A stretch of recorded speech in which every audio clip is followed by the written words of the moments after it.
Welcome back to BrainFLoTv / Hot Topics TV. Go ahead and hit that subscribe button and let's get right into the topic. So, YNW Melly is, as we know, incarcerated. He's been incarcerated for a long time now. A lot of people are saying this is well overdue.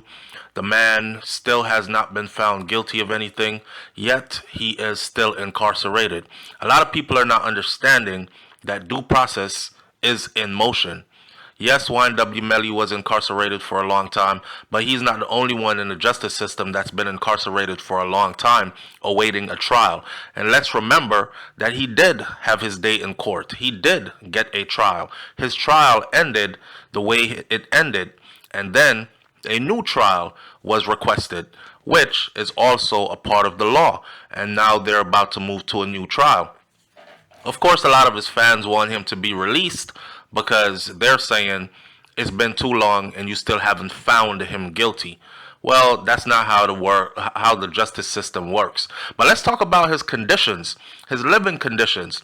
So I'm following Bryson Boom Paul, who is obviously a YNW Melly advocate, right? Hashtag YNW Melly trial 2.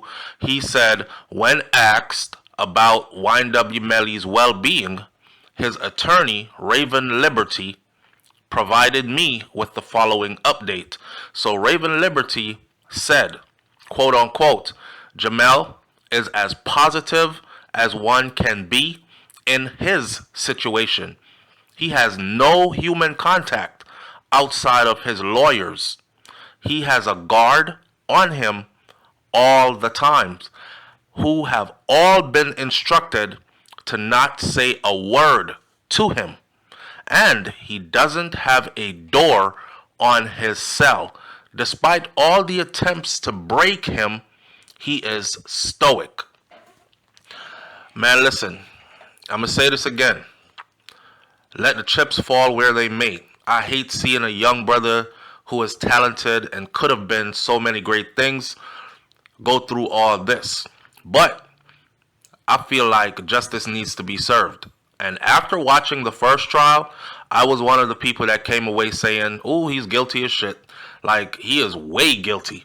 There's no way. The only thing YNW Melly's defense team could come up with at the end was when they brought in that last guy in the trial to say that Melly had got out of the car down the road in the dark to take a piss and got into a different vehicle. But we already had Trayvon Glass, who was in that other vehicle, who told us that YNW Melly never got out of the vehicle that he left on camera in. He stayed in that vehicle. Trayvon Glass testified, Melly never got in my vehicle. I would have seen it. So they tried to ask Trayvon Glass, well, you said in a part of your statement that you were sleeping. So maybe when you were sleeping because you were tired and y'all were drinking and smoking, you probably didn't realize he got in the vehicle. Trayvon Glass did one more up on them. He said, well, when we got to the gate, we have to check in with security to get into the gated complex. And when we got to the gate, I woke up. And when I woke up, I saw everybody that was in the car. And YNW Melly, again, was not in my vehicle. That shit right there killed everything his attorneys were trying to use to defend him in court. Because they have no defense for YNW Melly. And the messed up part is the security guard shack at the gate of the complex, the gated community where the house is that they had to stop in order to go in to check in with security. It has a camera there. And guess what? They have a footage from the camera looking right into the vehicle, and you can see Trayvon Glass woke up, his eyes wide open, and he is looking around in the vehicle. He's actually looking at the direction of the camera. So his testimony in court where he said, I might have fell asleep when I left the studio because I was tired and we were all drinking, smoking weed or whatever. The part where he said, when I got to the gate, I sure as hell did wake up. Well, the video footage from the security system at the gate shows him doing exactly what he said he did on camera. So I can't back YNW Melly for this because I believe he's guilty. Now, the conditions that he's living in right now, well, that's prison for you.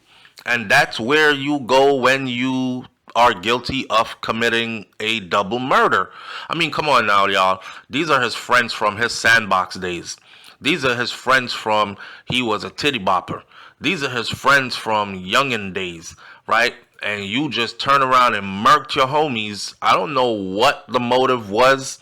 I don't know if it was gang initiation. I don't know if it was they had beef and squabbles. I don't know if it was over the ownership of the YNW Melly or the YNW brand. I don't know if it was money wasn't being shared up right. I don't know if it was his attempt to go to the top of stardom riding on the back of tragedy. Kind of like how Puffy, P. Diddy, rode on the back of the assassination of the notorious B.I.G. and ended up being one of, if not the biggest thing in rap, hip-hop for some time. Puffy wasn't known as an artist before Biggie died. Puffy was in and out of everybody's videos doing his little dance thing here and there, saying a few words here and there. But when Biggie died, Puffy turned into a complete artist and rode to the top of the charts on that tragedy.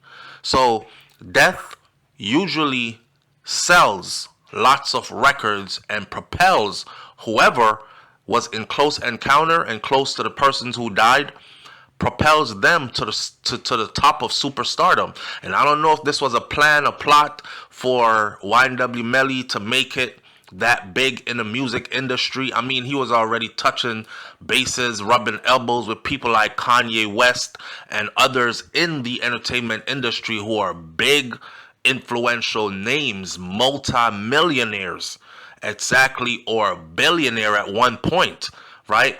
So most people, that's where you reach when you have arrived. So Melly had pretty much arrived, and he was about to be extremely big in the entertainment industry. I don't know why all this happened. I'm not trying to say I have all the answers, but the conditions. She said Jamel is in a positive. Jamel is as positive as one can be in this situation. He has no human contact outside of his lawyers. Somebody got to feed him on a daily basis. What you mean he got no human contact? Somebody feeds him on a daily basis. He gets out to go to the showers. He fucking goes to rec at least 1 hour every 24 hours.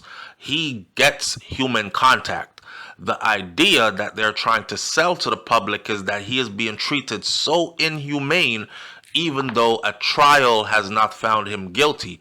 And then she goes on to say that he has a guard on him at all times who have all been instructed to not say a word to him. And he doesn't have a door on his cell.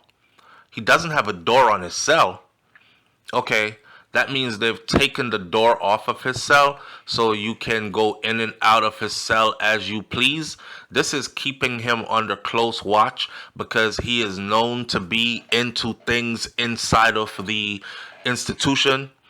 He was accused of getting into a lot of things inside of the institution. And because he is Jamel Demons or YNW Melly, he has clout, right? So he can influence a lot of people and have people do things for him. So with his trial pending and with what they have found out before, this is where the tampering charges come from. Remember, he has tampering charges, witness tampering charges, which he will now have to answer to in December of 2024, or there will be a court case management hearing that will go on concerning that particular charge. But this is where he got the charge from his activities behind those walls. May I remind you that Detective Polo was actually doing an investigation as a gang investigator on another high-ranking blood individual who was incarcerated at the same jail that YNW Melly was incarcerated at. And they were doing an investigation on him and listening on his phone calls. He was charged with racketeering That's what that guy was charged with, and it had nothing to do with YNW Melly. And the more they listened to his phone call, guess who crossed paths and was wrapped up in his business? YNW Melly. This is stuff that they have proven. This is stuff that they have given to us. So I think the public out here, we're forgetting about the details of this case. And somebody is saying, damn, this thing has been dragged on for so long that there might not be any justice for YNW Sack Chaser and YNW Juvie. They didn't deserve to die the way that they did. If y'all had beef, y'all could have went your separate ways, but they should have never died the way that they did. End of the day, we don't know what the real motive was, and I hope that one day we find out. But we know now for sure that it was not a drive-by shooting. Let's not forget that. Their story is that it was a drive-by shooting, and it has been proven over and over, sideways, left to right, right to left, up to down, down, up, forward, and back, that this was not a drive-by shooting. This shooting occurred inside of the vehicle and then was staged to look like a drive-by shooting. So where did that story come from? He doesn't have a door on his cell. He has guards on him. They're watching him. Yeah, and that's what's supposed to happen in this situation. Tell me if I'm wrong in the comment section below. I look forward to the trial. This trial is going to be a freaking fiasco, okay? And I won't even say why yet, but we'll keep you posted and updated. And in case you didn't know, the last video already told you that the new retrial date for the double murder is set for September 10th of 2025. 1 year away and more from now. But when we get there, we'll get there and we'll see what the outcome is. What do you think the outcome is going to be when they go around again? My prediction is the state has taken their time now to tighten up every angle, and they are going in for the kill.